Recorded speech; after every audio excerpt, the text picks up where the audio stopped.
வருடம் 1929 மும்பையில் வில்லே பார்லே அப்படின்ற இடத்துல மோகன்லால் தயாள் சௌஹான் அப்படின்றவர் ஒரு சின்ன ஒரு பேக்கரி மாதிரி ஒரு செட்டப் ஒன்று பண்ணுறாரு. இனிஷியலாக அந்த இடத்துல இந்த அந்த முட்டாய்கள் அந்த மாதிரி வந்து சின்ன சின்ன ஐட்டங்கள்லாம் தயாரிக்கிறாங்க. அண்ட் அந்த இடத்துக்கு அந்த பேக்கரிக்கு என்ன பேர் வைக்கலாம் அப்படின்னு பார்க்கும்போது, சரி நம்ம கடை இருக்கிறதே வில்லே பார்லேன்ற இடத்துல நம்ம வந்து அந்த கடைசியை சுட்டு பார்லேனே வச்சலாம்னு சொல்லிட்டு அந்த இடத்துக்கு வந்து அந்த பேக்கரிக்கு பார்லேன்னு சொல்லிட்டு பேரும் வருது.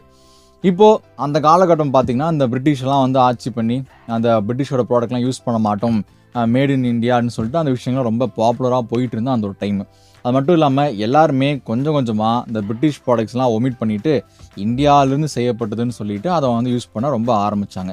ஸோ இப்படியே டைம் ஓடுது. ஸோ இப்படி தான் வந்து நான் ஆல்ரெடி சொன்ன மாதிரி பார்லேன்றது உருவாகி போயிட்டுருக்குது. இப்போது இங்கேருந்து 1929 ஒரு 10 வருடங்கள் கழித்து அப்ராக்ஸாக பார்லே வந்துட்டு